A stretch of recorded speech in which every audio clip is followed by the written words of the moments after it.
I genuinely don't think it'd be possible to beat Master Death hardcore. This isn't meant to be played hardcore. Just wait for the nerfs, bro. See you on attempt 500. Terraria is one of those games where you die a lot. It was designed to challenge you with bosses, and even just exploring the world, you're not exactly safe. Adding the Calamity mod to the mix, trying to beat the game without dying is just even more grueling. Very few people have beaten the game on Death Master mode without dying. I'm actually one of that select few. Pretty cool. However, in the latest major update, this difficulty was buffed significantly. So of course, I wanted to beat it again. But this time, I wasn't alone in trying to secure that first place status.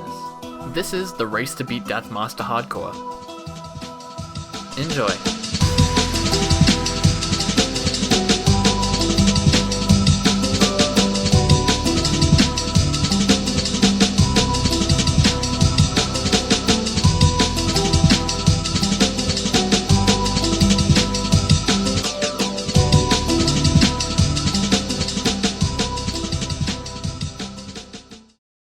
Before we get started, I want to quickly cover what makes this run so hard to begin with.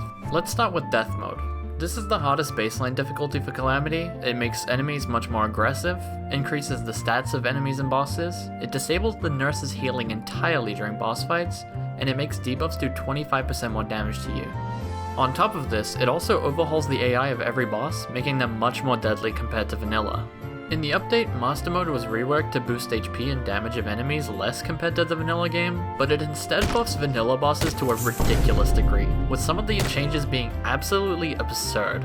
For example, King Slime is the third hardest boss in all of pre-hard mode. King Slime? Really? Dude. And of course, hardcore means that if I die, the run goes back to the very beginning. I booted up my stream on the day of the update, not really knowing what was going on with the difficulty, but I'm a man of science, so it was time to investigate and figure out how hard this difficulty really was. The first run would be a scouting run to learn what changed in the update, and get back into the hardcore groove since I was really rusty.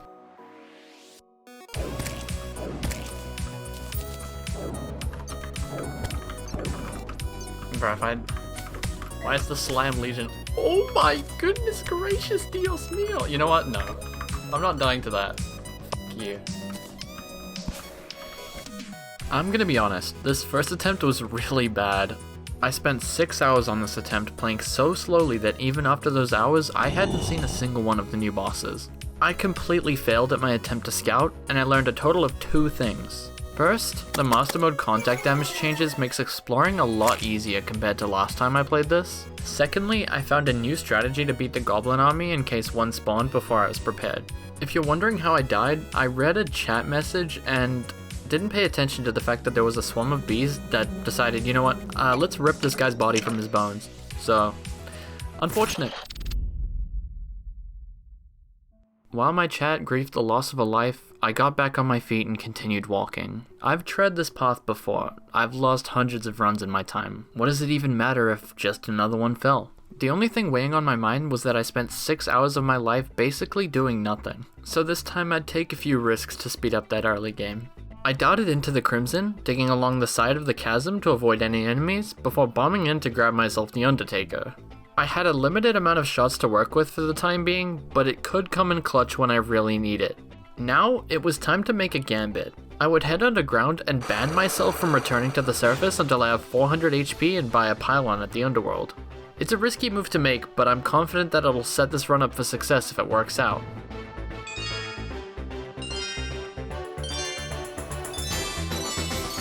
I'm not even gonna tease you, this was one of the most peaceful underground explorations I've ever had. Not a lot really happened, I just found a bunch of life crystals as I explored all the way down. I was blessed with a legendary mushroom biome with 4 life crystals right next to each other. Soon enough, I was at the underworld layer with a ripe 300 HP to my name. Now I wanted to set up a cavern pylon, so I placed down a few houses only to be greeted with a fire imp. This imp turned my run from having good potential to being amazing. Here's how. Fire Imps in Calamity have a 16% chance to drop the Ashen Stalactite, a throwing dagger that is incredible to get this early. It has over double the DPS potential of my Undertaker with the downside of having limited range. It's not a weapon that I would go out of my way to get, but if I got one this early, I would never complain. Oh, and guess what? I got one. While I waited for NPCs to fill out my housing, I decided to get the last 100 HP I'm missing. Calamity makes life crystals craftable with rubies, stone, and healing potions, so I grabbed some rubies and get myself topped off. With 400 HP and the cavern pylon set up, I was free to continue as normal. The chain had ended and I was ready to move. With the start this good, I decided to go into the desert and try my luck at getting a magic conch. Oh, magic conch! Oh my god! We're doing the fishing strats without fishing. And lo and behold, I actually get one. I decided to take the win that I got, so I left the desert without getting anything else. All I really needed was the magic conch anyways. Next, I visited the jungle only for a goblin army to spawn. Worse, I accidentally trapped myself in a hole with a slime, so I'm forced to recall home. Oh no, I've been put in jail. Now I was at home completely defenseless. My weapon is not good for crowd control, and I didn't have any structures prepared to help me take on the goblins. But do you remember what I said earlier? I found a new strategy to beat the goblin army in case one spawned before I was prepared. I hired a Harvard astrophysicist to teach you how the mechanics of Terraria invasions work and how we can exploit this for a safe and easy clear. After consulting a mental institution, the name of the strategy was titled. We named it Edging. Alright class, my name is Professor Primza, and I'll be teaching you about invasions. During an invasion event, being in a 187.5 tile radius from the world spawn or a town NPC will allow the invasion enemies to spawn. We can take advantage of this by entering the radius, spawning a few goblins, and then exiting the radius before being overwhelmed. The name comes from the fact that we're staying on the edge of the radius, and absolutely nothing else. This strategy is abysmally slow, but it is safe. After 120 goblins go down, we're done here. Now it's time to pull off another trick, one that some of you may be familiar with, the trash stack. In Calamity, one of your oceans is replaced by a noxious and polluted variant called the Sulphurous Sea. It's an incredible spot to fish in the early game, but to fish we need a fishing rod. One of the enemies in this biome called the Trasher can be manipulated to get you the golden fishing rod guaranteed. This innocent looking crocodile actually contains the angler if you don't already have him in your world. Another interaction the angler has with the Trasher is that if a Trasher gets the last hit on an angler, he drops the golden fishing rod. By stacking two Trashers on top of each other, you can kill one of them to spawn the angler, who immediately gets gobbled up by the second Trasher. Then you just finish up the second Trasher and you've got yourself the best fishing rod money can't buy. Okay, we're fine. Oh my god, we're not fine! Oh my god. Yes. Bro, did you see how fucking close I was to getting hit there? Before I do some fishing, I decided to get the goblin now. This way I'd have the best gear possible for the time being. Now listen, me and this guy have history. Mad beef, if you will. I'd love to leave that sad little creature bound up and left to rot just as much as anyone else. But I decided to let him free. Because according to his wife, the goblin freaker really loves being tied up like, and I quote, the naughty boy he is. I didn't say that. These are the words his wife texted me last night before she came to visit. Anyway, so after ruining his fun, I grabbed the Tinker's Workshop and rocket boots from the degenerate loser, crafting myself a nice pair of flying Timberlands. The weapons I had were okay, but I could do better. First, I wanted a nice safe option, something that could hit through walls.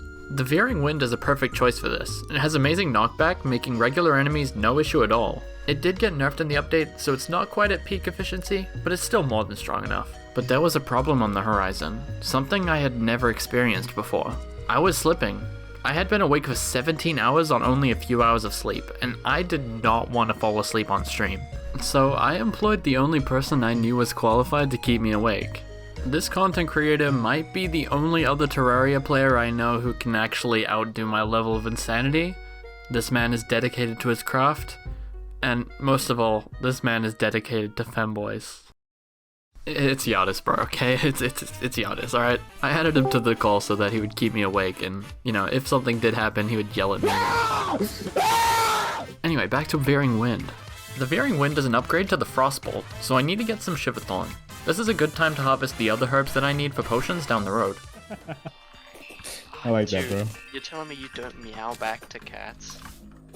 I do. That's the only time you'll ever catch me meowing. You tell me if there was not a fucking big titty goth girl. Okay. She asked you so you wouldn't do it? Yeah, that's right, brother. That's right. That's right, that's what I'm saying. I had all the materials I needed, except for feathers. I farmed hobbies for a bit, and then boom, the Veering Wind is now in my hands. I also make the Calamity Sandstorm in a bottle recipe, since I only needed feathers to do that as well. Do you know what time it is? It's fishing time, baby, let's go!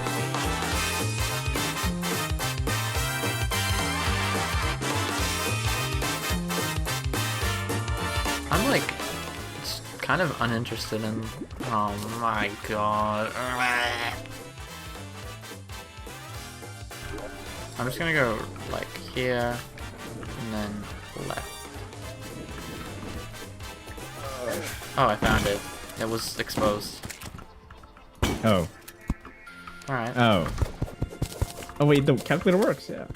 It took way too long to find the shimmer, but it's here now, and I'm gonna move my pylon here for the quick access. Once that's done, I'm gonna shimmer my balloon pufferfish into the normal balloons, and shimmer life and mana crystals for their respective regen upgrades. Well, back to fishing. There's 2 items that I need, both of which can be found in the Sulphurous Sea. First is the Abyssal Amulet, which is arguably the best early game accessory in Calamity. It imbues all of your weapons with the Riptide debuff, which deals 15 DPS to enemies. It's really good. The second is the Reaver Shock, which is the best pickaxe in pre-hard mode. Calamity returns it to 100 pickaxe power like it used to have. Over 4 years ago? Oh my god, Unk status is calling. I'm only 19, please, please, please! After 1 quarter life crisis, I got myself a Reaver Shock and the Abyssal Amulet. Fortunately, that means no more fishing in the Sulphurous Sea. Unfortunately, that means I have to fish in other biomes. Yeah, I have to read it. Make sure to sub, guys. 25k before the year for Femboy stream. Femboy stream, guys. Make sure you're sub. And like the stream, that helps subs. Comment too, you know, when the VOD goes up. Tell your mom about the stream. Tell your dad. Tell your siblings. Tell your son. Tell your daughter. Tell your nephew. Tell your dog. Tell your cat. Tell your parrot. Tell your bird. Tell your chicken. Tell your dog. Oh wait, I said dog already. Fuck. Oh, use Discord attack. Okay.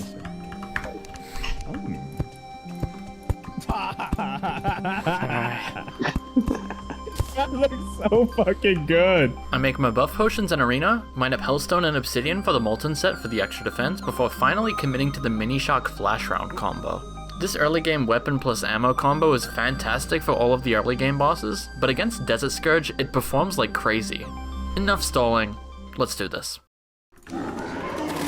Oh my god, the new sprite. I forgot about that.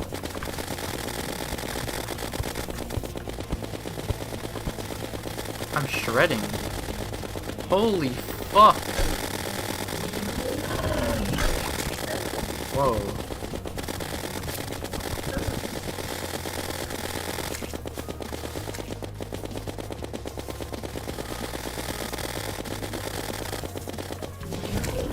Alright. Destroying them. To say you're prepared. Oh god. Yeah. That went pretty easy. Yeah, that, what? Oh? The Mini Shock, Flash Rounds, and the Abyssal Amulet make Desert Scourge very easy. I was being warned that King Slime and Eye of Cthulhu would end my run though. Huh. These people have no faith in me. Ah well. Why don't we test that theory?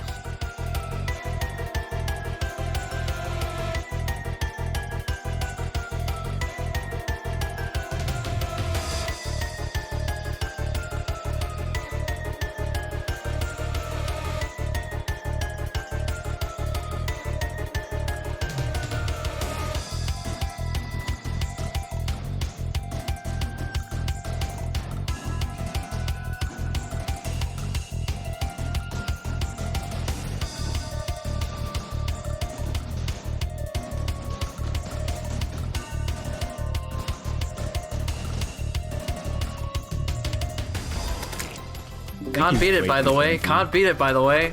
Yeah, I'm him. No, you're thick, bro. I'm him. You're big, bro. You're big body. Light work. Let's see if King Slime is really that bad or if people are just playing it up.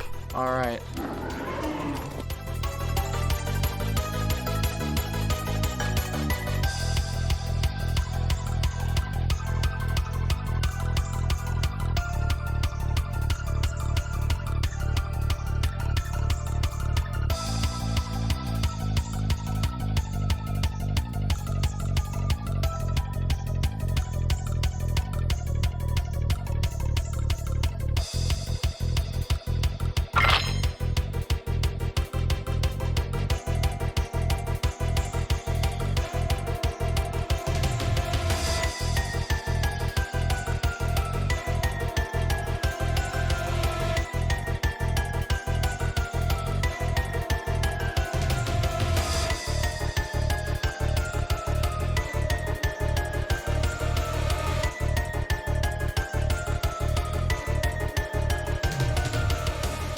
This version of King Slime before the nerfs it got in recent Calamity updates was unironically the third hardest pre-hard mode boss. The jewels thankfully no longer all spawn at once, making it a much more balanced fight.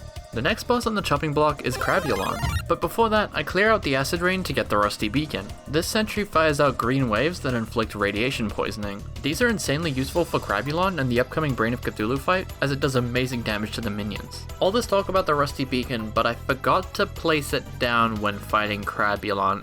Yeah, here it is. It's by no means my best fight.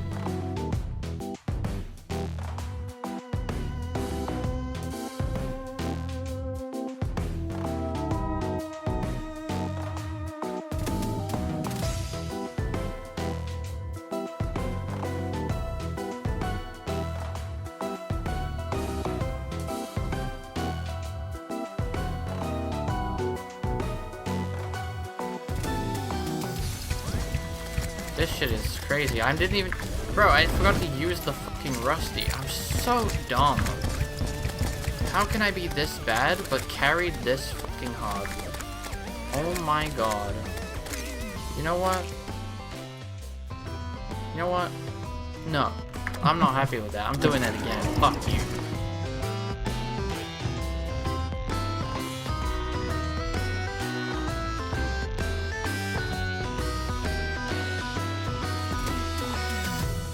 I'm glad I did it twice, since the second attempt gave me the fungicide, which is the weapon I wanted for the Brain of Cthulhu. The humming mushrooms it has is ideal for my tired eyes. After some quick arena work, I began the fight.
In hindsight, I have no idea how I did this one. I was extremely tired, but somehow I played this fight really well. This is definitely the hardest pre-hard mode boss in my opinion, but I think you can make the argument that unnerfed Skeletron was more difficult. Next up was the Perforators, and honestly, they're not really worth talking about. Like, I got hit a single time in the entire fight, because this difficulty is incredibly unbalanced. Vanilla bosses are actual demons, but Calamity ones are unchanged from Death Expert. Regardless, the Perforators went down, and I got myself some nice Aerolite ore. I finally get my hands on a nice bundle of balloons thanks to Aerolite bars, and I get the Aerolite armor set. I wasn't sure which weapon to use for Skeletron, so I took suggestions. This was the mistake that cost me the run. If you ever become a streamer, never listen to chat. Ever. It's never gonna work out. The Shade Thrower is a fine suggestion for the arms, but the fungicide is not good. I didn't have it in me to clutch either. I had been awake for 23 hours and it was now 8 in the morning. Here's the Death March.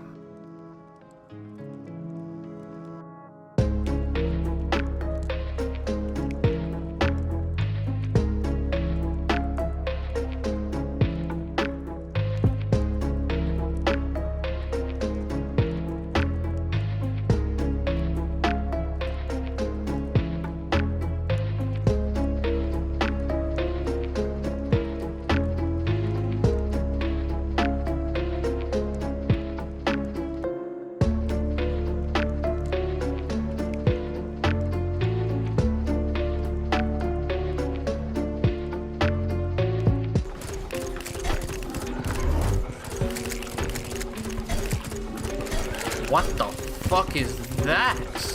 I'm dead, yeah. Whoa! He's a crackhead! Oh, did you lose? Yeah. Damn. Alright. No. Rest okay. in peace. No, I'm not gonna keep streaming.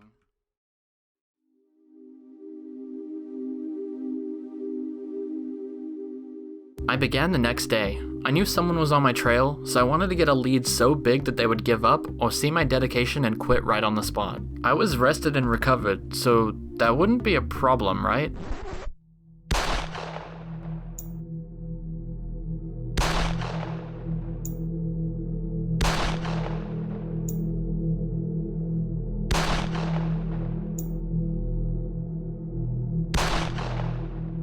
What was wrong with me? I'm sure it's nothing, right? Attempt 7. This one will be better. I can feel it. Instead of going underground, what if I went up instead? With some luck, the main planetoid could give me gravitation potions, and I'd be able to strike gold. I go up and boom, gravitation potion, right for the taking. But the luck doesn't stop there. I found a floating island, and in the chest was a Star Fury. This is the best possible thing for me to get. It can hit through walls, meaning I'm safe from enemies, and it does amazing damage. It's perfect, but it still doesn't stop there. I find a pair of fledgling wings in the same chest. I no longer have to care about fall damage ever again. This run finally had potential. I made the Veering Wind ready for the safest underground trip I'd ever had.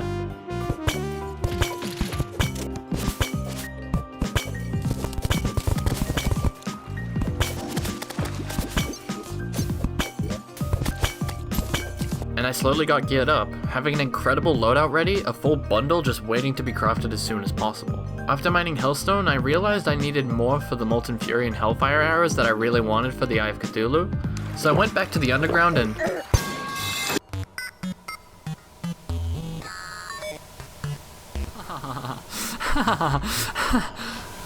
Are you having fun yet? I no longer had to care about fall damage ever again. I no longer had to care about fall damage ever again. I no longer had to care about fall damage ever again.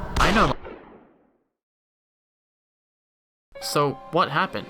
How did I die despite being immune to fall damage? Well, before I went down the elevator, I switched my loadout to swap my armor. And by the time I wanted to switch back, it was too late. If I drank my potions after, instead of before, I would have been fine.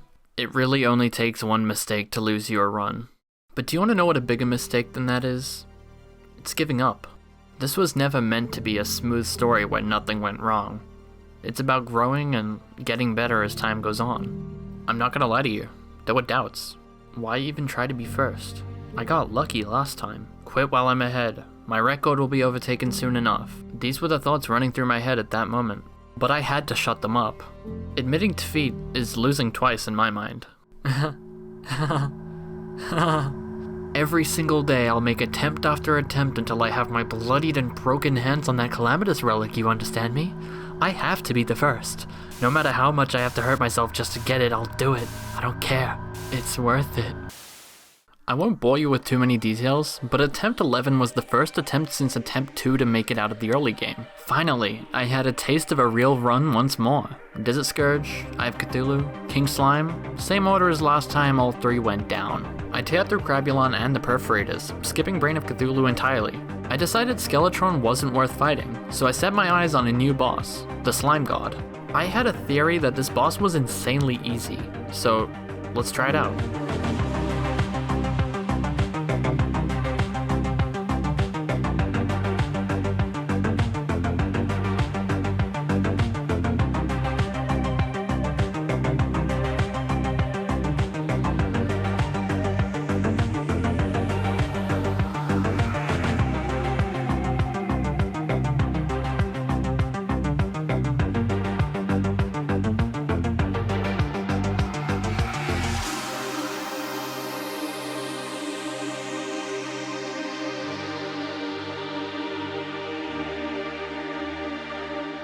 For a god, this boss is incredibly weak. With Slime God's defeat, technically this is my new best run. But considering that the moment I finally make new progress, I immediately threw it away by fighting the Brain of Cthulhu with pre-Slime God weapons and dying, I'd hesitate to say that it was my best run.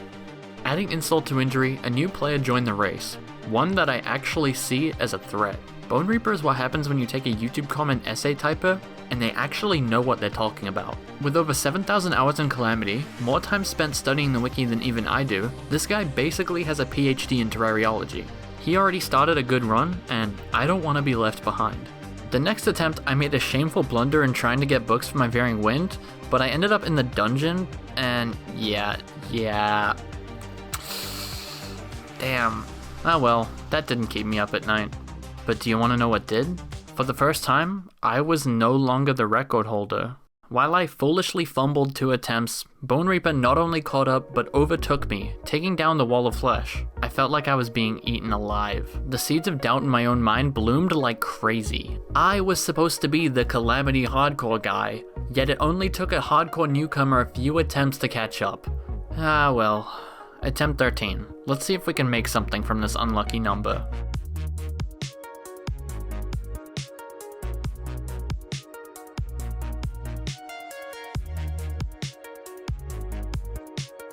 Desert Scourge, Eye of Cthulhu, Crabulon, Perforators, Slime God.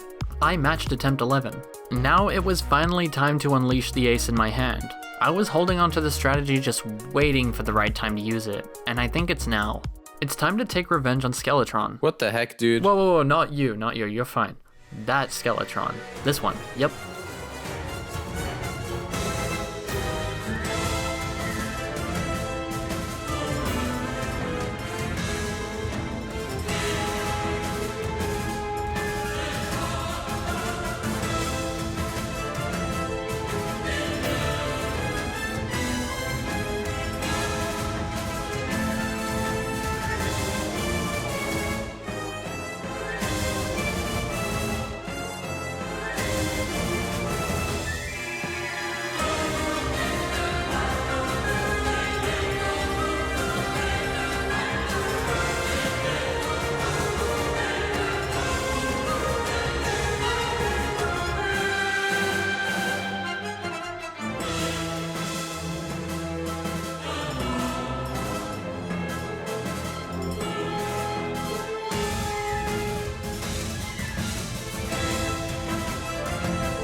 We fucking won. We won. GG's. Woo, my fucking god, we won.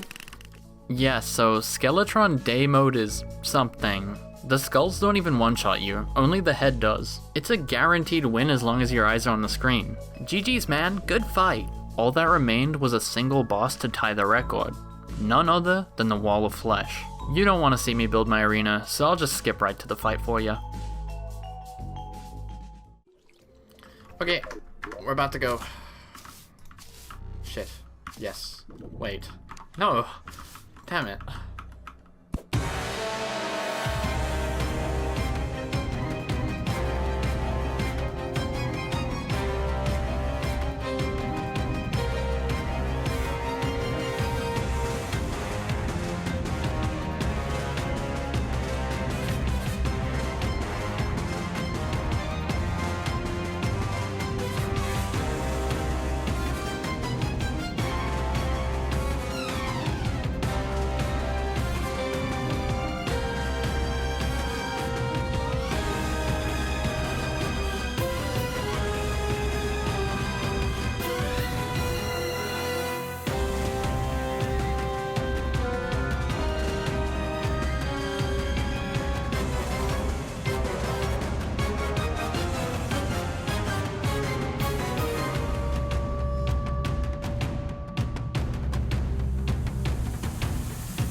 Oh shit.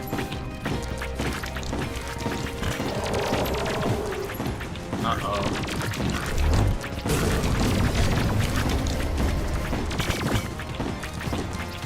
Fuck, boys. We're in it now. It's over. It's fucking over. It's fucking over. It's fucking over. It's fucking over. It's fucking over. Bro, dude, I'm so fucking dumb. Dude, I should have just went with my instincts. I was right. I was, oh my fucking god. 2 mistakes. I would have survived if I had only made 1 mistake, but 2 mistakes is too many. Which of the 2 mistakes? The first one should be obvious. I should have made my arena bigger. Second is the reason I didn't make my arena bigger. My arena was big enough if I was using the strongest bullets in pre-hard mode, potty bullets. But you can see, I was using Meteor Shot. Why? I listened to chat. Let me remind you, never listen to chat, ever. So, my mental was shattered, but I continued my stream with attempt 14, feigning confidence in the hopes that it would make itself real. But then my stream crashed, and I was done. Trying to become the best at anything is exhausting, even if it's just a game. It was frustrating, making inches of progress when you know you're capable of miles. Bone Reaper's best run died in early hard mode, so it's not like I've lost the race yet. I haven't lost the race yet. I felt exhausted mere moments ago, but I got a new idea. Dying because you're trying to entertain a stream can't happen if you don't stream. I'd try 1 attempt entirely off stream and see where it takes me. It would be like the old days. Let me introduce you to attempt 14, the run that changed everything.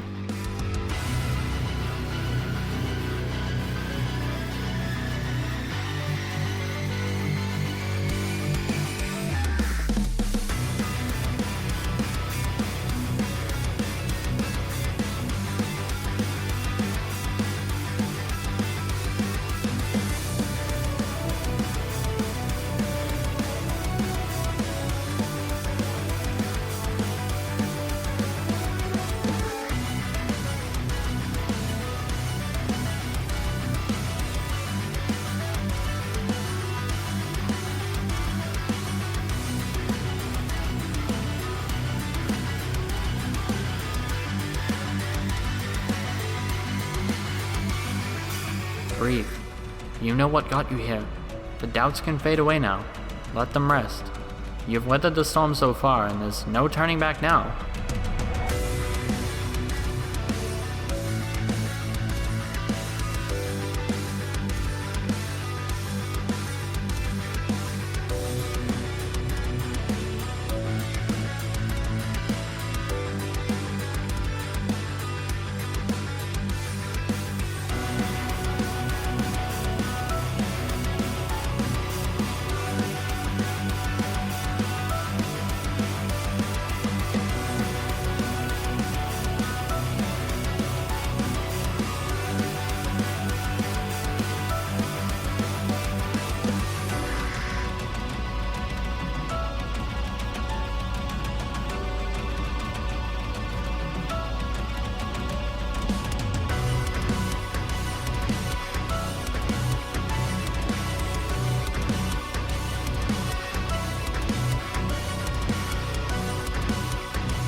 I don't know how else to put this, but this run was absurd.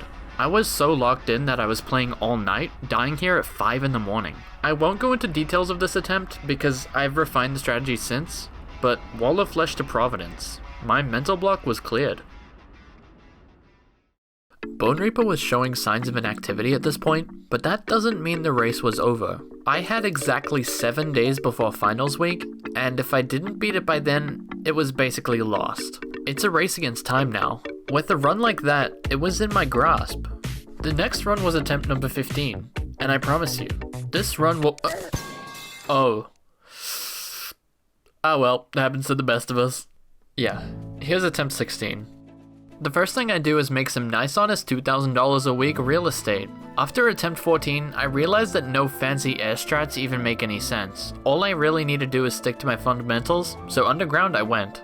Yeah, so it turns out you don't need to spend 40 minutes a run farming feathers if you just find movement items in chests. While I'm underground, I've noticed that I've won the coin flip on this world. Like G Fuel, this world contains lead. Oh yeah, what's the big deal, Prisma? Did you just say that to make the joke? Nope, lead armor is actually insanely good in Calamity, and you should be using it in the early game if you can. It makes you immune to knockback, increases your damage reduction, and increases your life regen. It's basically the Gladiator set, but better and easier to get. Alright, this mushroom biome is incredibly important. In this chest, I find the mushroom set, and I remain as Toad for the rest of the run. Toad Gang, represent. Seeing as I was at a juicy 340 HP, I decided to make a trip into the underground desert. Hopefully, I could find a magic conch. Fortunately for me, much more was awaiting me than I thought. I found an extractinator in the first house, which would be incredibly useful for gems and fossils. The conch was secured too, but even better, I found the desert shrine. Luxor's gift is a fantastic early game accessory which adds more projectiles to your weapons. I also managed to pick up the burnt sienna, which is a rare drop from the tomb crawlers. It's a sword that grants lifesteal on killing enemies. It's really good. I brought all my items back to my extractinator, which ate all of my fossils, giving me amber for a hook, and sturdy fossils to make javelins to defend myself at range. Now that I'm get up, I headed to the sulfurous sea. Oh no, fish boy, look out! Oh hey look, a fishing rod. That's crazy. Even more importantly, executing the trasher afterwards led Toad to finally meet his new best friend, Danny DeVito. I believe that the power of friendship is the strongest force in the universe, so surely with Toad and Danny on my screen, I would finally have a chance. During attempt 14, I devised a strategy, and it was now time to test out this plan. The jungle is kinda scary, not being careful will get you killed. We learned that from what happened to our good buddy over there. Yeah. Anyway, it didn't actually take me very long to find the Anklet of the Wind and the Boomstick, the two items that I specifically wanted. The Anklet is required for the lightning boots, and the Boomstick is still goated in Calamity despite the nerfs it got. I do a few more things, such as get hit by an annoying blood moon and dig out a man cave to sit in from the night. Problem is that this is not really a man cave, it's far smaller and I really don't want to call this thing a boy hole. But I digress, the point is that I got the Sharktooth necklace, alright? What else did I do? I popped a Shadow Orb for goblins, found gems for a magic storage, and best of all, I go up to the space lab and I find 7 life force potions. Life forces are a limited resource in pre-hard mode, and having 7 of them is more than enough to get me to hard mode. I've got basically 80 extra HP for every boss. That's the difference between life and death in a lot of cases. In other news, Fishy Fishy, Abyssal Amulet, Reaver Shark, Planty Mush for free money, Fami Fami, Feathers for Sandstorm and Fledgling Wings, Goblin Army, Findy Findy, Shimmer Spotted, Goblin Found, Crafty Crafty, Hellstone Stuff, Shout Out Obsidian Skin, and Boss Summons. I have 0 bosses defeated and only 1 set of potions. But I'm an efficient man, I only need 1 set for 3 bosses.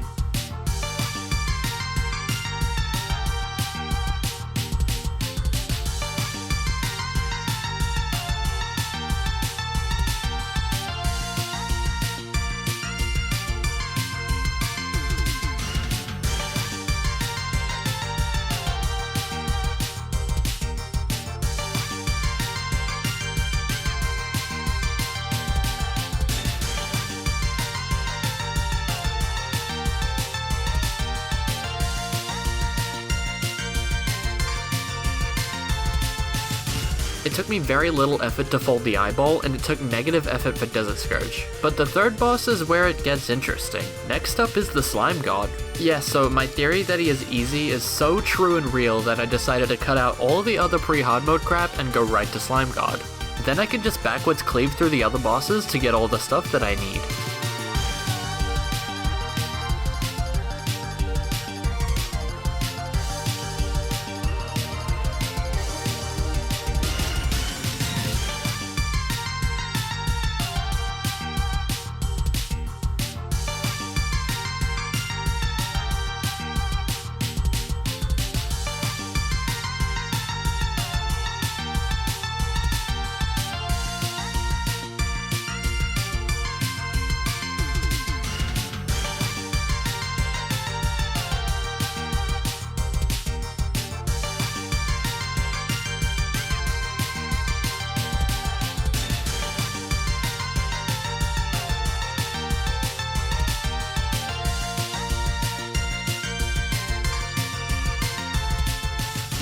The fight takes a while because I'm undergeared, but it's not a problem whatsoever. Unfortunately for me, I don't get the overloaded blaster, and all of the Statagel gear is locked behind King Slime.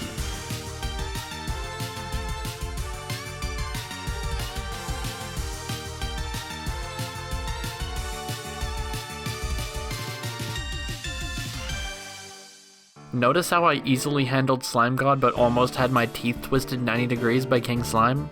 I love this difficulty, man. Despite that small road bump, the Solidifier becomes the Static Refiner, and I make myself the Gunk Shot. This is basically the Boomstick on Adderall. I want the Overloaded Blaster, so I had to kill Slime God 5 more times in order to get it, but at least I was finally geared up, having 2 amazing ranged weapons and a Statagel armor set. With that, it's time to go back and deal with the bosses I needed to kill for my gear. I made an arena in the Corruption for the Eater of Worlds, but a Hive Tumor showed up, so yeah, I'll deal with that first. It doesn't matter to me, both of them are really easy with this gear. So Hivemind gets dog-walked by my Gunk Shot, and then the Overloaded Blaster pierces through the Eater of Worlds. I got the Bundle of Balloons, dissolved Crabulon for the Rage upgrade, and got ready for the Wall of Flesh. This is where I'd show you the footage, but my stream crashed and I didn't have a backup recording. Oopsie daisy. I'll just play the Attempt 14 fight here since I do the exact same thing, aka running in a straight line while holding down the shoot button. Yes, this still works. Yes, it hurts that I didn't know this sooner, and yes, you should subscribe. Oh, you didn't ask that? Well, I'm not asking you to subscribe anymore either. Do it now. Welcome to Prisma News. Today we have breaking news. The Wall of Flesh has been defeated, and Toad and Danny DeVito were reportedly on the scene, though there is no video evidence. For stock news, Chaos Elemental stocks are down 80% following the Wizard's press release that he now sells the Rod of Discord. For tech news, Prisma was reportedly seen mushing together 2 brains like Lego pieces for a quote, 12% damage boost for free, as well as crafting a set of armor with a metal called Palladium. Finally, a weather report. It has started raining. That is all for today. End broadcast.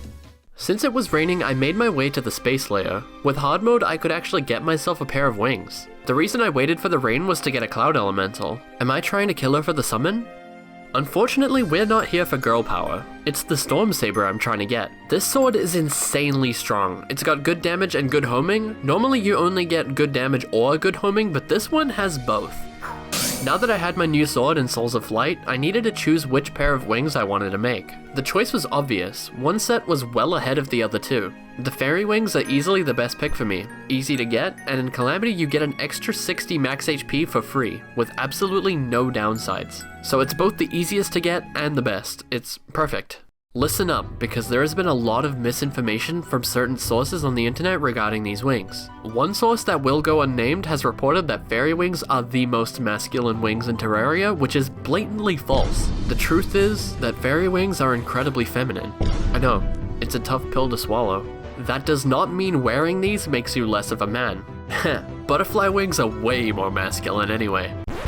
Oh hey, look, I finished farming pixies. I make the fairy wings and boom, 60 extra HP and much better movement. Speaking of fairies and better movement, I switched to fairy boots since they provide slightly better movement speed than lightning, and they also provide a defense and regen buff on top. With my good movement, I killed the funny bone man finally. Alchemy table is my best friend of all time. When you're playing modded Terraria, you can shimmy your potions and then recraft them with the alchemy table to get infinite. I now have all of the potions I'd need for the rest of the run. I'm shocked that this still hasn't been patched. It's been in the game for months at this point. Calamity has a hard mode rework where Mithril and Adamantite require 1 and 2 mech bosses to be defeated. Thankfully, this can be bypassed by getting them out of crates. I fished for a long time, but I get my anvil and forge, so we're big chilling. Next was the Queen Bee, who bit the bullet for me to get flasks from the Witch Doctor. Now, I suppose I should tell you, the next boss I'm gonna fight is the Calamitous clone. I'm skipping the mechs because the twins, and especially Skeletron Prime, are terrifying. Calamitous clone is just easier to deal with. Before I put her down, I do need to do a bit of final prep. I kill Hallowed and Corrupt Mimics until I get the Celestial Claymore, as it's the best counter I have against the Brothers phase. Then I kill the Perforators for the bloody Worm Tooth to make the bloody Worm Scarf. This accessory ups my damage and survivability at the same time, but without further ado, here we are.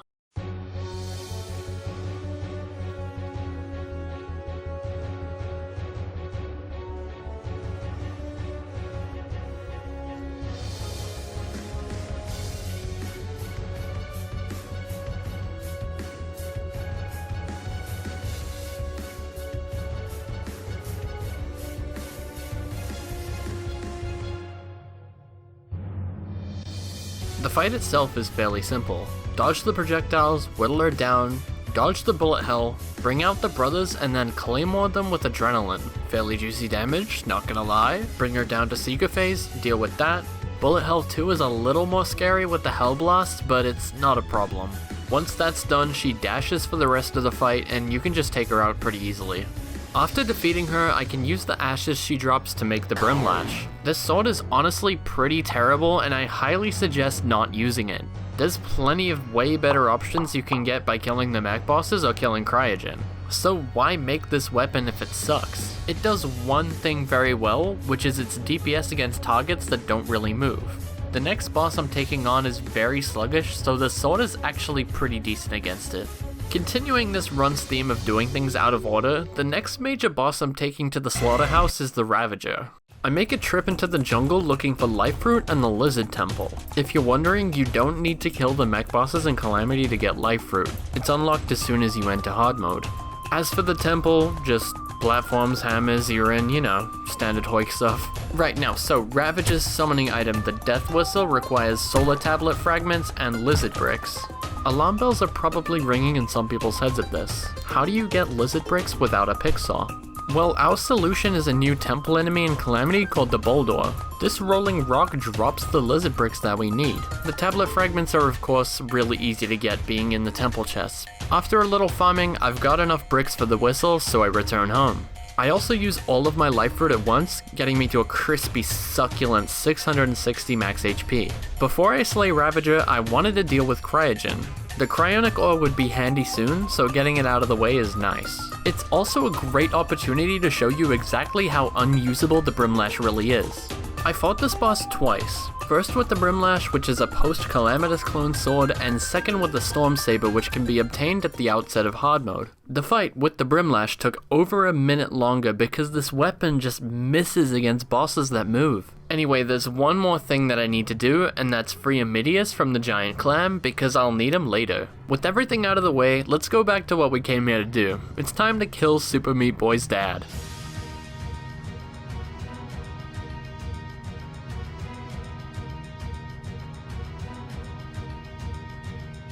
This fight is a whole 5 minutes long, so I'm not gonna show it all, but to be honest, there's not a lot to talk about. This fight is not that bad, and the only threatening part of this fight is Ravager's head, which shoots lasers at you, and it also shoots an occasional intercontinental ballistic meat missile. As long as you keep your distance, you should be okay. But of course, not too much distance, because this guy loves despawning. I hate this boss so much. As soon as the head is gone, phase 2 is a complete joke. You can just walk back and forth to bait him, and he only does damage when he's slamming down. Free as f, baby. So why Ravager? You never explained why you're fighting him. Well, the reason why is the geodes that he drops. When you open fleshy geodes, you get the 3 elemental cores, Scoria, Perennial, and Cryonic bars. These geodes are meant for farming these materials, but for me it's just the easiest way to get them. After killing Ravager once, it gets a lot easier as he drops the Blood Pact accessory, which boosts your healing potions and max HP by 25%. After killing Ravager a total of 5 times, I get the last Scoria bar that I need. As soon as you get 7, that's your ticket punch to break the game wide open. Let me explain. With the 7 bars, you can make the Seismic Handpick, which has 210% power. This is enough power to mine Scoria ore in the Abyss. Basically, once you've got the first 7 bars, you're good to get as much Scoria as you'll ever need. With that, I make my way into the Abyss using Amidius' Blessing for the Infinite Breath to mine as much Scoria as I can. After returning to my base, I use the Scoria as well as the Cores of Chaos from the Geodes to make the melee set of Hydrothermic armor. To go with that set of armor, I made the Hadal Mantle, which is the Scoria wings. I was technically pre-mech bosses with post-golem armor, but of course the upgrades don't end there. Taking the 3 cores and Ashes of Calamity, I make a Core of Calamity, which unlocks one of the strongest accessories in the entire game. That's right, it's time to get Asgard's Valor. This accessory combines a dash accessory with the Ankh Shield, saving you an accessory slot. Thankfully, all of the Ankh Shield is actually just entirely craftable, so that saves me a ton of time because I already had all of the materials. Just slap it together and boom, I got the Asgard's Valor without any effort. Now with my mixed and messed up gear, I head back to the Jungle to make my Plantera arena. I bombed out the arena earlier, but there was some stray chlorophyte I couldn't mine, so I cleared it out of the way now before adding platforms and arena buffs. It's time to kill this weed. Brimlash is incredibly good against her first phase, since she's actually slow enough to get full damage out of my sword. But once phase 2 hits, the sword is suddenly garbanzo giga trash, bro. I hate this sword so much. After weaving and slowly whittling her HP down, I finish off the Queen of the Jungle. Taking out Plantera gives me a few things. The hard mode dungeon and perennial ore were both available, so I went underground. I'm not ready to go into the dungeon yet.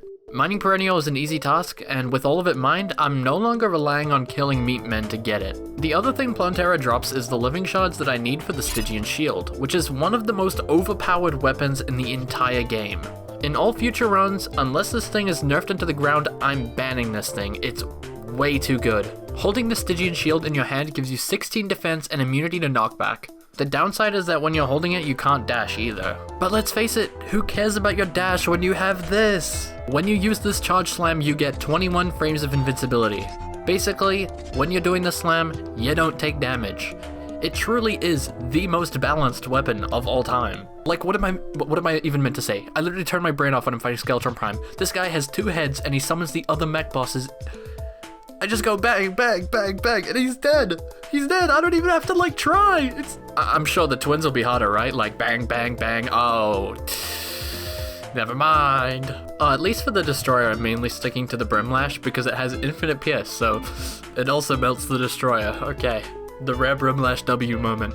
Now that all 3 mechs are down, there's upgrades that are long overdue that I can finally make. First, I make the Sanguini Tangerini, then grabbed more Life Fruit to make the Miracle Fruit. With both of these upgrades, as well as the Life Force Potion and Blood Pact, I'm at an absurd 795 HP. The last accessory I make is the Angel Treads, which is a combination of the Hoppy Ring and Terraspark boots. It's much better than the Fairy Boots, as it has a higher top speed and acceleration, as well as increasing your flight time. Now, I need to collect ectoplasm from the dungeon, but I'm not exactly super confident. Skeleton snipers do enough damage to puncture my skull, and I'd rather not deal with that. But of course, there is a solution. The little UFO guys in space drop the Transformer accessory, which makes you take half damage from enemy bullets. Not only that, but it also bounces the bullet back. I am not letting skeleton snipers hit a clip on my dumbass. I get it first drop, so I go down there and cleave a bunch of bony bros for that ghost mayonnaise. My next goal, and the reason I wanted ectoplasm, was to do the Frost Moon. It's not a secret that Frost Moons are kinda dangerous, so to be safe, I decided to invest in a defensive build. The Reaver Armor, which is the perennial armor set, is the best and most obvious choice for this. This set has 3 different helmets for different purposes, but I chose the helmet that makes you a tank. The tank set drops your damage output, but it massively increases your defense and regen, and it also converts some of your damage into lifesteal. With this armor, you basically can't ever die on expert mode, and it's super underrated even on master mode. So I dealt with the frost moons, killing an Everscream to get the festive wings, which is one of the two things I wanted, before I brutally Stygian slam into the Ice Queen over and over until she explodes. She must have enjoyed it because she generously drops me the snowman cannon first try. What a nice lady. With that, the Frost Moon ends, and thankfully, I don't need to do another one. To complete my tank loadout, I made the Living Dew accessory, which increases my max HP by another 50 and also boosts my regen. Then I ship in my helmet, switching over to the Ranger Hydrothermic set. I make the Golem Arena now, lining both walls with blocks and platforms, and then hammering them into stairs. I initially wanted to do it in a totally normal arena, but it's just not happening. Deathmaster Golem is like a fire-spitting machine. The problem is, he's really angry because his latest album didn't go platinum, it went rock. But seriously, these Hoik walls trap the fireballs inside, which helps make this fight actually playable. This fight was planned out as much as I could, so I can narrate this one. The fight starts out with me using Hydrothermic armor until all of the hands are destroyed. It might not look like it, but Golem has 4 hands. He has 2 left and 2 right fists, but they're both stacked on top of each other. This is why I picked the Snowman Cannon. It was homing, so I didn't have to think about aiming when I used it, and it has splash damage so it hits all the hands. After popping all 4 hands, I switch over to the Reaver tank armor, so that's why the pace of the fight drops dramatically. From there, I have to slowly kill the head, and then I deal with the body. But of course, I almost get myself killed because I'm greedy as I had adrenaline, so I switched my gear back to Hydrothermic to deal a ton of damage, and I kinda fumbled the bag, and one more hit would've killed me. I was shaking, dude. Not a clean fight, but I melt the final phase, and it's done. With Golem down, plague enemies can now spawn in the jungle, and for once it's actually fine to farm things. The only real scary enemy is the plague turtle, but the rockets deal with them pretty easily. The plague enemies drop plague cell canisters, which I can use to make a few things. First is the Wither Blossom Staff, which is a summon that will be really helpful soon, you'll see. Another thing I make is the Alchemical Flask, which will really help with the next boss, which is the Plaguebringer Goliath. And the last thing I make is the Plaguebringer Goliath's actual summon, the Abomination. This fight wasn't really that interesting, it was just a pretty normal Plaguebringer fight with not a lot to talk about. One thing actually worth noting is that the dashes were changed in this update, and they're being changed again, which is good because on this specific version, they felt awful. What's really noteworthy is her drop material, the Infected Armor Plating. With Infected Armor Plating, I can create one of the most insane weapon combos in the game. I optimize my setup, shimmering my Warrior Emblem into the Ranger Emblem, and making the Deadshot Brooch. Ranger gaming is about to begin. Okay, so you remember the Wither Blossom stuff from before? It combos really well with the Plague Tainted SMG. When you right click with this gun, it shoots homing drones that seek out your targets. The funny thing about these drones is that if the target that is hitting is afflicted by the Plague debuff, the drones have a 75% chance to crit. Now let's say hypothetically, what if you had a minion that inflicts Plague for you? You would be able to mindlessly hold down right click to deal insane damage because you would just use a full menacing build and the game would crit for you. What's that? The Wither Blossom does that? We are so unbelievably back. The Plague combo takes its first victim, Astromorius, and I get myself an adrenaline upgrade. I've been waiting for this moment. The next boss was the Lunatic Cultist. Last time I did this, I went for a crazy risky strategy of farming Duke Fishron to get Fishron wings, but I don't want to do it this time. Fishron wings make this fight way easier, but I'm gonna do it with just normal wings. Unfortunately for me, Lunatic Cultist is immune to all the debuffs, so I wouldn't be able to get my 75% crit. Lunatic Cultist is absurd. Just like in vanilla, but even more extreme, as the HP drops, the time between attacks drops too. It gets to the point where the next attack starts before the previous one finishes, so the fight becomes incredibly chaotic because so much stuff is flying at you all at once. Let's do this.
And it was done. The hardest part of the game was beaten.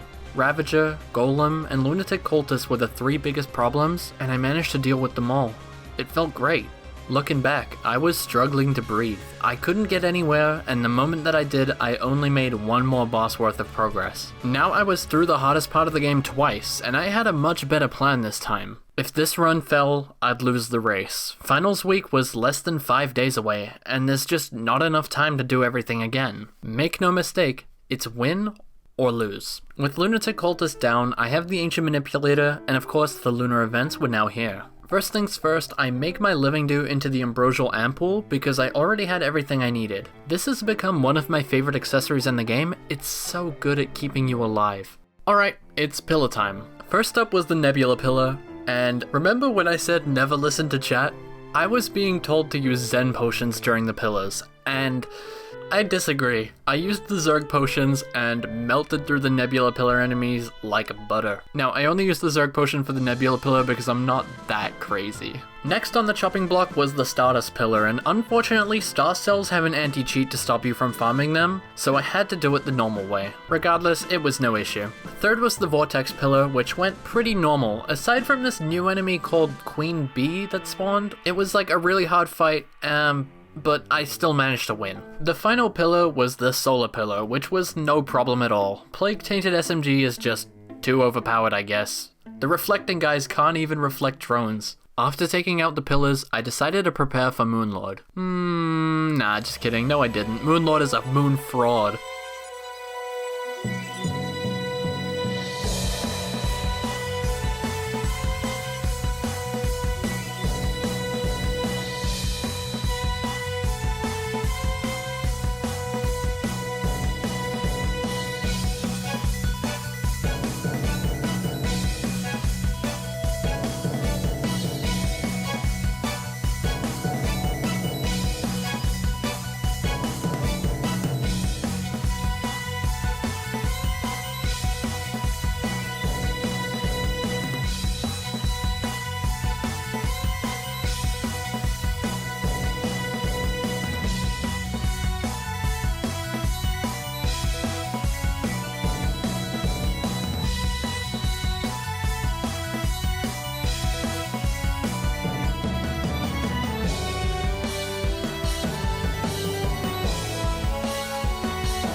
This boss gets exposed by the Tainted combo so hard. It's genuinely barely harder than vanilla. The fact I barely had to try, but Golem I needed a customized arena. This difficulty's balanced, guys, yeah! Anyway, this guy got diced into Forbidden Calamari, and I make myself a full set of Stardust armor and wings. Yep, we are pivoting to Summoner. In my opinion, it's tied with Melee for being the best class in the game. Melee is just really easy to use, while Summoner has disgusting damage numbers, especially in Calamity. Now, I need to get started on my Summoner gear because I have no accessories. The 2 most important accessories I need are the Status Curse and Star Tainted Generator. To get the Curse, I needed the Status Blessing, so let's start there. I pretty much have everything I need, minus the Papyrus Scarab. This thing needs a necromantic scroll to make, so I have to deal with the Pumpkin Moon. Thankfully, I get it pretty quickly, and I also managed to get a Dark Harvest from a Pumpkin. As soon as the Pumpkin Moon ended, a Goblin invasion started, which was perfect. The first Shadow Flame is an accessory dropped by the Goblin Warlock, and that's how you make Status Blessing into Status Curse. I could have used Shimmer to get my emblem back, but I went and killed the Wall of Flesh to get another Summoner emblem. That's one of 2.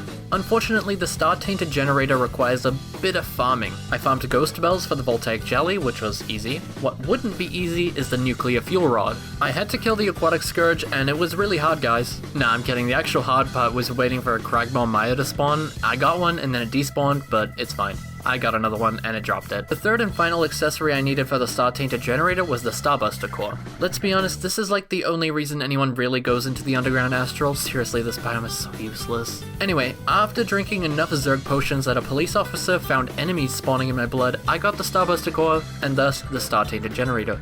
Now, of course, you can't play Summoner without an actual summon. There was an obvious choice for weapon. The Tactical Plague Engine is my choice. All it takes to make is the Blackhawk remote from Wall of Flesh and the Fuel Cell bundle from the Plaguebringer Goliath alongside Luminite bars. Took a few attempts to get the Fuel Cell bundle, but on my 3rd attempt farming, I got it. I'm just gonna call this thing the Tack from now on because I'm gonna be saying the name a bunch. The Tack is a very interesting weapon. It's actually a summon that uses ammo from your inventory. For bullets, I wanted to use the Dryad's Tears, which are the Terra bullets. Unfortunately for Plantera, that means she's going in the meat grinder. I mean, wait, the plant grinder? I don't know. The point is, that bullet is good. I also wanted to make the Flowers of Mortality, but I ran out of Luna Fragments. So we bully Astrum Deus this time. I really am just kind of bullying these Astral bosses, but yeah, you know, it's nothing personal. It's just business. With a full loadout, I did need a better whip, so I bullied the Empress as well and got the Kaleidoscope first try. These women love me, man. I don't know what to say. I made the home arena into a Dragonfolly arena using fountains, and now it was time to give a real demonstration on why Summoner is so overpowered. Keep in mind, this is Master Mode HP before Calamity nerfed the HP boost, and this is warding accessories.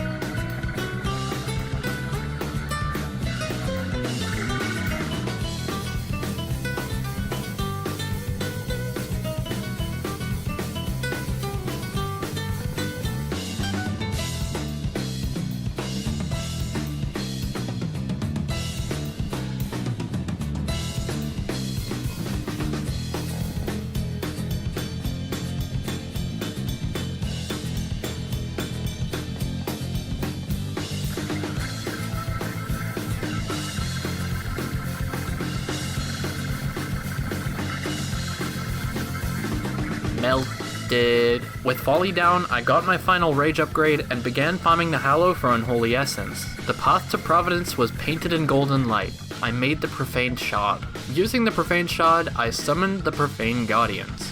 These 3 dorks are really easy, but if you're careless, they can actually kill you. The priority is to kill the healer as soon as you can to disable the Holy Ray for the entire fight. Once the healer is dealt with, the defender becomes far more aggressive, but goes down just as quickly. That only leaves the commander, which is the longest phase, but it's also extremely easy, so after a while the commander goes down too, and I get a Profaned Core. Last time, I died to a trap. The time before that, I died to Providence. This time I'll do it on the surface for more space, and hopefully not being sleep deprived is all I really need. Providence shall fall.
It's done. Attempt 16 was now the best run. You may have noticed the frame drops in the recording, and that's because I was streaming from my old PC. I decided that I'll leave the rest of the run to the weekend, where I could go back to my parents' house where my new PC is, and I could stream without any issues and play without any lag. This was the final weekend.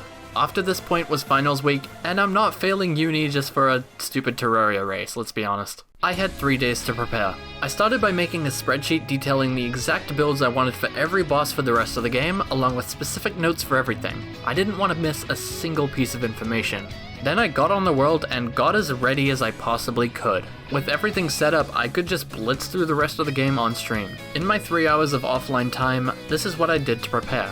I mined Eulabloom ore in the jungle. I crafted the Tainted Cloudberry to boost my max HP by another 25, bringing me up to 870. I crafted the Virid Vanguard summon and the Blossom Pickaxe. I fished in the crags for Bloodfins, which are the best healing potions I can get, and I farm a bunch of Bloodstone. I prepare the arena I want to use for Yaron. I beat the Old One's army for the War Table. I make a giant arena across the world. I prepare the archives for a suitable dungeon arena. I farm for the Rover Drive. I craft the Raiders Talisman, Electrician's Glove, and Moonstone Crown. Farm myself an Ink Bomb, kill Anahita and Leviathan, farm Depth Cells and Luminol, make the Abyssal Mirror, make the Sigil of Calamitas, farm for the Eye of Golem, and finally, make the Infected Jewel accessory. Any of these that seem out of place will be explained in due time. All you need to know is that Chef Prisma entered the kitchen, and Supreme Calamitas will be receiving the finest meal she'll ever eat. It was now Saturday. I got home and went live as soon as I could. First things first was a visit to Providence. Prisma, you already killed the Providence doll. So I kill her again in the underworld this time to get the Elysian Aegis. I'm so glad this is being removed. I don't like having to fight her in both biomes. In my journey for the optimal summoner setup, next on the chopping block is Cygnus. In my humble opinion, he is the easiest of the 3 sentinels.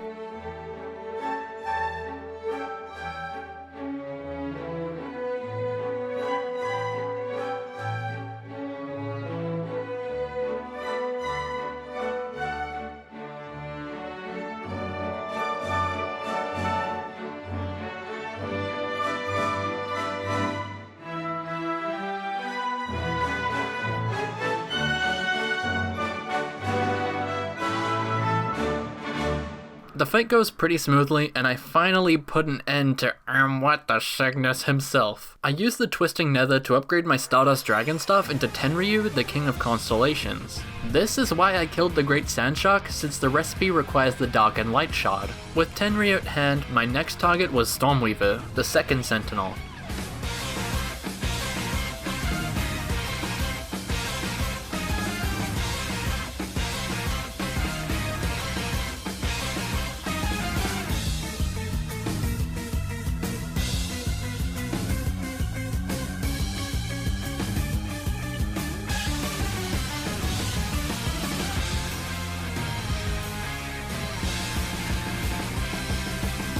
Stormweaver might actually be easier than Cygnus, but it has more damage, which made me want to wait a little bit longer before I fight it. My fight was not clean at all, but my DPS is too insane for this boss to handle, so my mistakes never caught up to me. Turns out unclean fights would be the theme going forward. My nerves were insane. This had to be my final run for me to win, and I spent the last 3 days prepping for this moment. I was shaking like crazy. I have a bad history with this boss, but I decided to send Ceaseless Void anyway.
Stygian wasn't even needed, baby. Very nice, very nice. With nerves eating me alive, I summoned Poltergast, and it was going well. Until it wasn't. My sentry attacks were really hard to discern from the red attacks, and it lit up the whole background, making the contrast even worse. My brain was focused on seeing what projectiles were mine or Polter's, leading me to get hit, and I'm forced to retreat. I took a moment to collect myself, and I disabled my sentries. I could finally feel it. I was locking in.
It felt easy now that I could see what I was actually doing, and it really wasn't any issue at all.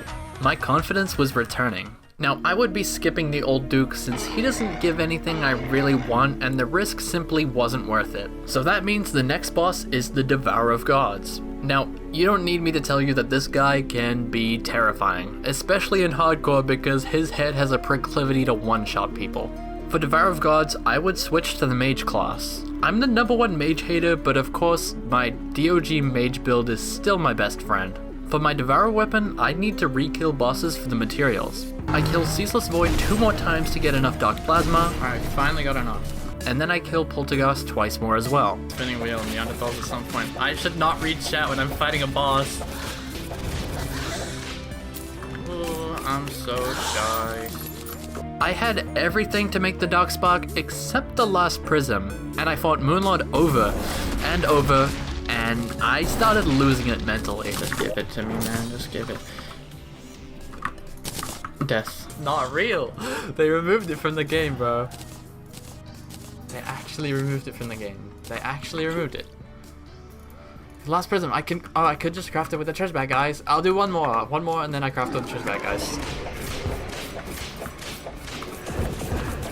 Say pretty please and maybe the Terraria God will give it to you? Facts, maybe I should. Pretty please! Please give me the item. I want the item so bad. Pretty please,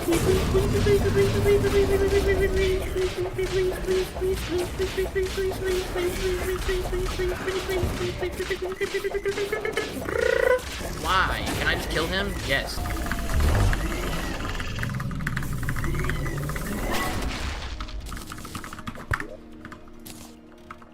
Oh my, you know what, no, I'm gonna keep going until I fucking get it.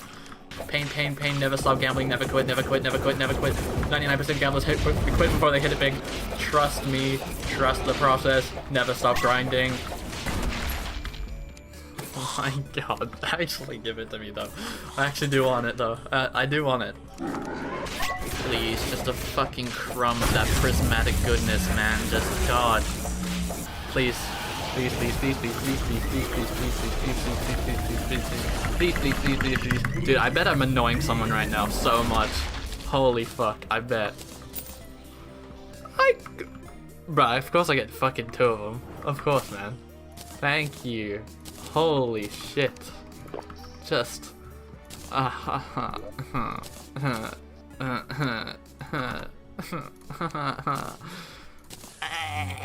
Okay, we got it. Okay, with the Dark Spark finally, I can start working on my actual mage gear. The best armor I can use is the Prismatic set. Wow, Prisma using the Prismatic set? This is crazy, folks. But it's not just the name. It actually is the best dedicated mage set you can get. If you noticed, I made mage accessories during my preparation session, and this is where they come into play. I went into the Abyss to get myself the materials for an abyssal diving suit, as well as getting the bobbit hook, which is the best grappling hook in the game. Thankfully, it barely took any work to get both of them. With the diving suit, I go back down and farm Reaper Sharks for their teeth, combining them with the Sand Sharktooth necklace, the other thing I got from the Great Sand Shark earlier, to make the Reaper Tooth necklace. The strong armor penetration and damage helps me melt the Devourer of Gods with my Darkspark. It's all about that damage. And to prove it, I abandon all defense and go Lucky Reforges on everything. If I get hit by the head, I die no matter what, so I might as well go all in. The only defensive accessory I used was the dodge, but the Amalgamated Brain still boosts your damage, so it's not completely defensive. This fight had to be played to almost perfection. Even a single big mistake would send me right back to the beginning. After this point was the home stretch. I have the perfect plan for Yaron. Exomex may give me trouble, but I'm better than I used to be, and Supreme Calamitous is a boss I fight for fun, so she won't be a problem, in theory. In theory. To me, this was the hardest fight of the run. I did a little practice to get myself in the rhythm, but it was now or never. I did my absolute best to calm the storm that was raging inside me, and used the Cosmic Worm. Enjoy the absolute insanity that is my DPS in this fight.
Bro, I ran out of fucking juice, man.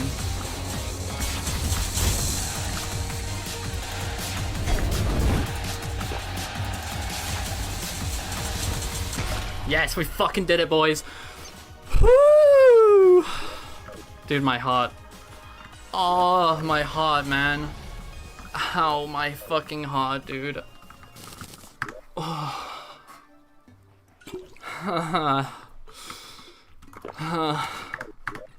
Chat. Oh, we're fucking in, bro. We're so in. I put the hardcore exclusive pet away in a chest. As much as I'd love to equip it, Danny DeVito is too much of a hero to remove, and the cosmic plushie will stab you if it's too dark, dealing 500 damage. And for obvious reasons, I'd rather avoid taking 500 damage. I did get the stuff of the Mechworm drop, which is a really nice 33% chance to hit. I was going back to summon it for Yaron, and refighting Devourer of Gods for a minion is not something I'd want to do. All of the post-dog recipes require a Cosmic Anvil, so I take my Mithril Anvil and combine it with Cosmolite and a few other space materials to make it. With only Cosmolite, I upgraded my Tactical Plague Engine into the Cosmic Viper Engine. It's a cheap recipe, and of course, it's a busted minion. We're back to Summoner Gaming. After killing the Devourer, the Solar Eclipse, Pumpkin, and Frost Moons all get immensely buffed, each dropping a unique material. First on my list was the Solar Eclipse to get Dark Sun Fragments. I'm gonna skip the farming because honestly it's There's not much to show, but I get Dark Sun Fragments, I get Endothermic Energy, and I get Nightmare Fuel. I use the Dark Sun Fragments to make the Dark Sun Ring, and finally retire the Amalgamated Brain, which has been with me since the very start of hard mode. The Dark Sun Ring provides a 12% damage buff, 2 minion slots, and 4 regen or 20 defense, depending on whether it was day or night. I was mainly using it for the damage and minions, but the extra bulk is never something I'd complain about. The Endothermic Energy and Nightmare Fuel don't really get used for anything specific, but I do combine them together alongside Dark Sun Fragments to make Ascendant Spirit Essence, which is the key component for most of the recipes after Devour of Gods. My next armor set is the Silver Armor, which needs Planty Mush, Spirit Essence, and Effulgent Feathers. I made the armor set, but I didn't have enough feathers for the wings, so I hunted Dragon Folly again to get some more. Silver wings are the best wings I can get, and they also buff the set bonus of Silver Armor. While Silver is equipped, whenever you're meant to die, you survive on 1 HP and become completely immortal for 8 seconds. This immortality only works once per boss fight, and if you have Silver Wings, instead of going to 1 HP, you heal all the way up to half HP. This set bonus is absurd and hardcore, and I don't need to explain why. Continuing the theme of upgrades, I take my Elysian Aegis and combine it with Asgard's Valor, making the Asgardian Aegis. This is strictly the best dash in the game. The next combination is the Nucleogenesis, which is the combination of the Status Curse and the Star Tainted Generator. Being Summoner only cost me 1 accessory slot now. With that open slot, I made the Sponge. This accessory is insane. You get a bonus 180 HP shield which regenerates after being destroyed, and while the shield is active, you get 10% damage reduction and 30 extra defense. The Sponge is why I farmed for the Rover Drive ahead of time. Like I said, every detail was planned. I reforged all of my accessories back to warding since I had no reason to risk my defense for damage. Tanky Summoner is really good. My armor and accessories were complete at this point, but my weapons were not. To be #optimal, I needed to mix my summons. I had the Mechworm Staff and the Cosmic Viper Engine, but I was missing 2 more things. First is my third summon, which is the Mirror of Kalandra. To craft it, all you need is a Magic Mirror, Cosmolite, and Divine Geodes, and instead of a Cosmic Anvil, you just need to stand near a pool of Shimmer. The last thing I was missing was my ammo. I still had Dryad's Tears from when I was using the attack earlier, but now there's a better bullet available. I can make Godslayer slugs, which are arguably the best bullets in the game, and thankfully my PC can handle using them. It had only been 35 minutes since I killed the Devour of Gods, and I was already ready to put Yaron down. It just goes to show how having everything planned out just makes it so much easier. Regardless, it was time to slay the dragon.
My fight was pretty sloppy in all honesty. I made my arena too small, but I still had no issue with the boss. A tanky summoner loadout is just too strong. I didn't even need to pop the revive, so this fight was still more than acceptable for my taste. 2 bosses left. I spent a ton of time optimizing my Yaron and Ceaseless Void builds, so my preparation ended here. I had an idea for the Exomex and Supreme Calamitous plan, but it was unrefined. I'd come up with a full solution soon, but I'll do everything I know I need to do first. I went underground to mine up the Auric Ore that I need for the Calamitillion upgrades you unlock after killing Yaron. I combine all of the Auric Ore and Yaron Soul Fragments into Auric Bars, and make the final HP upgrade the Sacred Strawberry, getting me to 600 base HP before any boosts. Remember the Living Dew for Golem that I upgraded into the Ambrosial Ampoule after defeating the Lunatic Cultist? This accessory stayed on until I took it off for Devour of Gods, and then I put it right back on for Yaron, but now I could make the final upgrade. Off stream I made the Infected Jewel, so I took the Ampule, Auric Bars, and Ascended Spirit Essence to make the Radiance, one of the best accessories in the game. It was now time to make the Auric Armor, which requires Tarragon Armor, Blood Flare Armor, and either Godslayer or Silver Armor. I never made Tarragon Armor, so I paid Providence another visit for geodes. The last piece I make is the helmet, the one that decides which class you're using, and I chose the Auric Tesla Plumed Helm, because yes, I am switching to Rogue. Why do you think I made all of those Rogue accessories ahead of time? For those who don't know, the Rogue class is pretty simple. You have a meter called Stealth, which charges by not attacking. Charge it up and you can release a Stealth Strike, which does a bunch of effects and a bunch of damage. It depends on the weapon. It was now time to set up my Rogue accessories. I buy the Venerated Locket from the Bandit, which makes a second copy of the weapon every time you use a Stealth Strike. I also have all of the accessories and materials to straight up make the Nanotech and Eclipse Mirror, so I don't have to do any farming now. These accessories have gigantic tooltips, so I'll explain the important bits. The Nanotech increases your damage, adds armor penetration and lifesteal to your stealth strikes, and adds a bunch of bonus projectiles for more damage. The Eclipse Mirror is a dodge accessory, increases the speed that you get your stealth meter, and it also makes stealth strikes cost half of your meter instead of the full bar. This basically lets you throw off over twice as many stealth strikes. I slowly decode all of the remaining schematics, putting the codebreaker together. While the last schematic decoded, I finally made the Normality Relocator, which in simple terms is the Rod of Discord with a hotkey.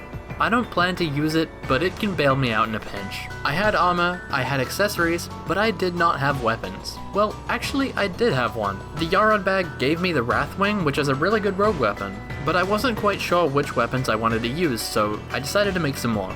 The first thought that came to my mind was the Seraphim, which I have to craft an entire chain from the early game all the way to now, but thankfully I happen to have everything on hand. Wolfram Knives, Crystalline, Prismaline, Radiant Star, Shattered Sun, and the Seraphim.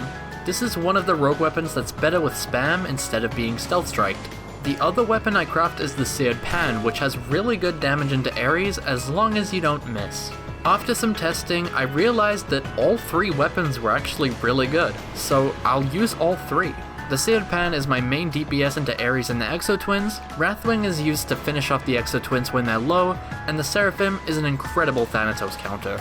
Right when I was about to finish testing, my stream crashed. Some took this as a sign to come back tomorrow, but I couldn't see it the same way. I needed to kill the Exomex right here and right now while I'm still warm.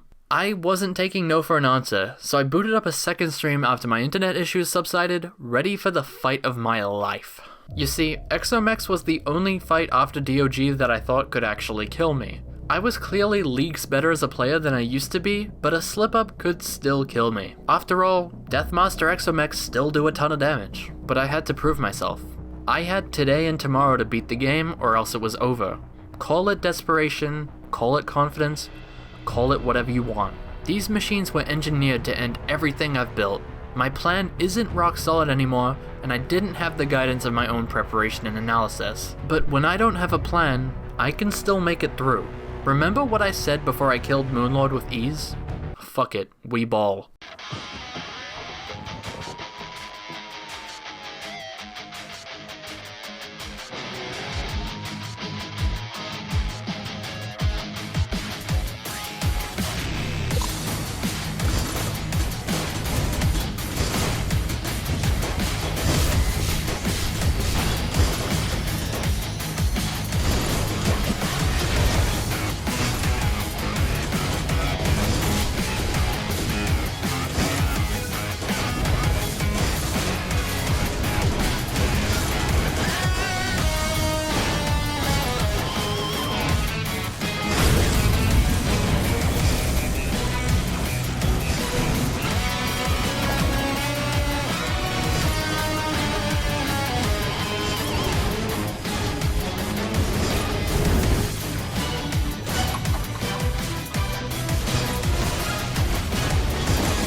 again? Are you really going to die just like that? You made 2 crucial mistakes last year that almost cost you that run, and you just made one of them again. Pathetic. Who do you think you are? You should have spent all of your time studying instead. You should have just called it a night when your stream crashed. As the beam closed in, all I could do was watch. Watch as I survive. Oh, fuck me.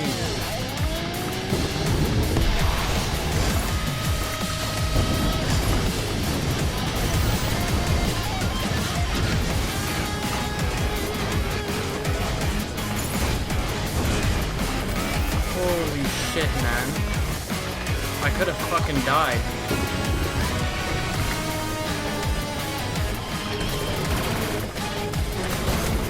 Oh my god.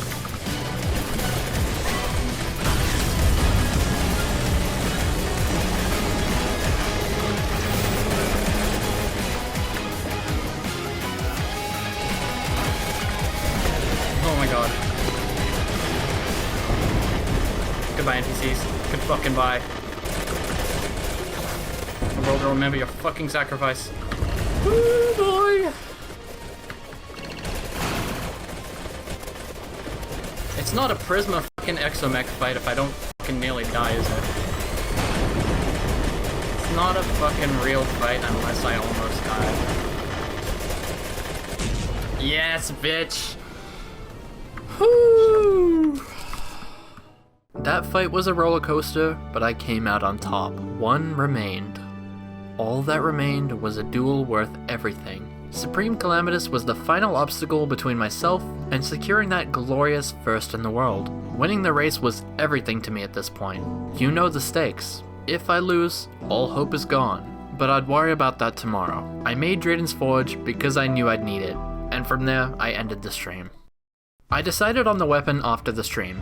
I would stick with Rogue and use one of the weapons that was reworked in the update, the Supernova. Supreme Calamitous is a pretty unique boss. It requires both good single target damage and good multi-target damage. The Supernova is a big ass bomb, so that solves the multi-target damage problem, and it has really high damage, so that solves the single target damage problem too. On top of this, it is a homing weapon. I can aim in her slight general direction and still hit everything. It truly was the perfect weapon. It started with crafting Miracle Matter, which is a combination of every important crafting material in the game. It's the catalyst that combines with all of the other bombs to make Supernova. I kill a Great Sand Shark, making a Sandstorm in a bottle, which becomes a Dust Storm in a bottle, which becomes the Sealed Singularity. Next was the Star of Destruction, which I could just make. I crafted Molotov Cocktails, which became Totality Breakers. And then finally, I made the Seafoam Bomb, Ballistic Poison Bomb, and finally, I got my hands on the Supernova. I made the Altar of the Accursed, which is the summon for Supreme Calamitous, I reforged my Supernova to Flawless, and I switched the Nanotech for Drayden's Heart. This accessory basically turns Adrenaline into a healing potion. Survivability is nice. Crazy. I felt calm. In every sense, my nerves should be going nuts, but they're not. I'm ready. It feels like I can't fail. Ravager, Golem, Lunatic Cultist, Devour of Gods, Exomechs, every roadblock before this was done. Why would this be any different? It was the final day, sure, and if I lose, it's over. But that's only if I lose. At the end of the day, this is just a normal Supreme Calamitous fight. I can handle that. Let's end this dance with death once and for all. Alright, chat.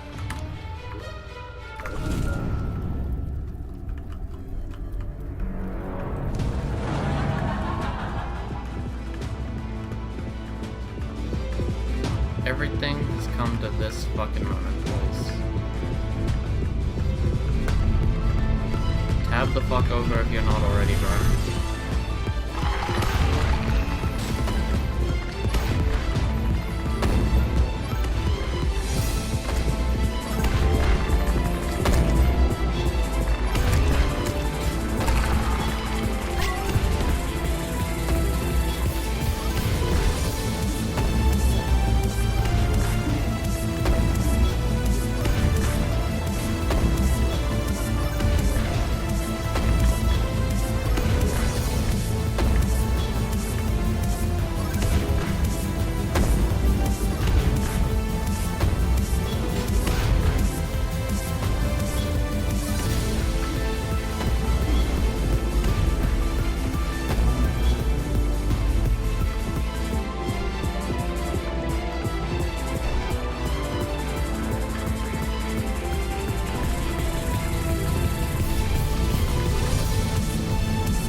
Not this time.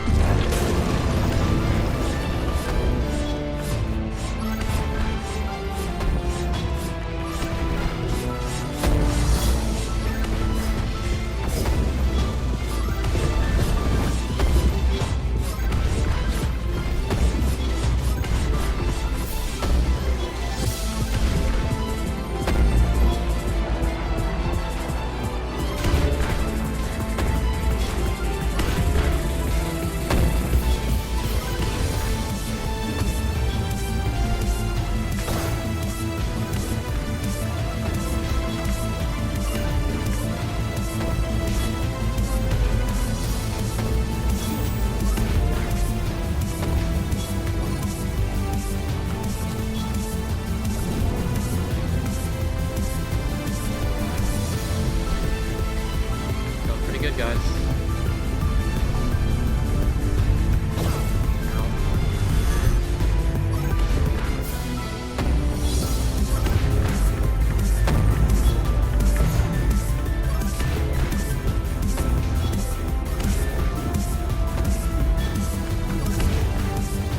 Good time.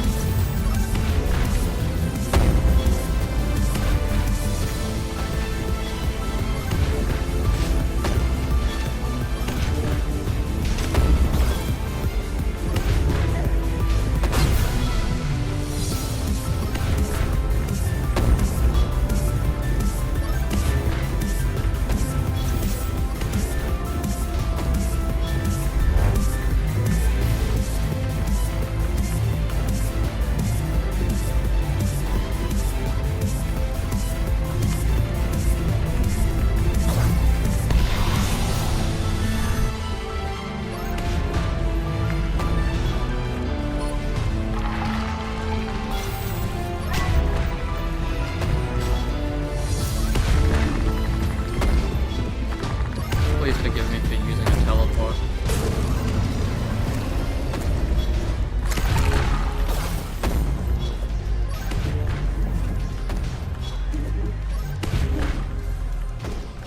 Man's fucking done. It's done, bitches. Yes, motherfuckers. First in the fucking world, bro. First in the fucking world. First in the fucking world, motherfuckers. Oh. God, doesn't it feel so fucking good?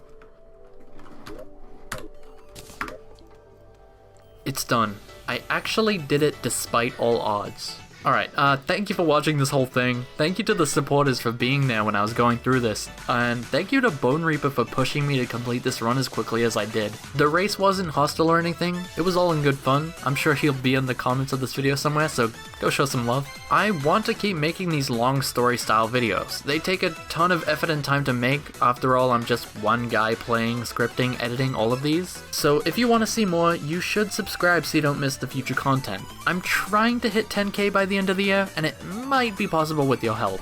Well, what's next? Do it on Infernum, do it on Infernum, do it on Infernum, do it on Infernum. Okay, I have other plans, but yeah, I'll do it on Infernum eventually. After all, I did your mother on Infernum last night, so I should be pretty prepared. Yeah, I'm ending the video on a your mom joke. Thank you for watching, goodbye.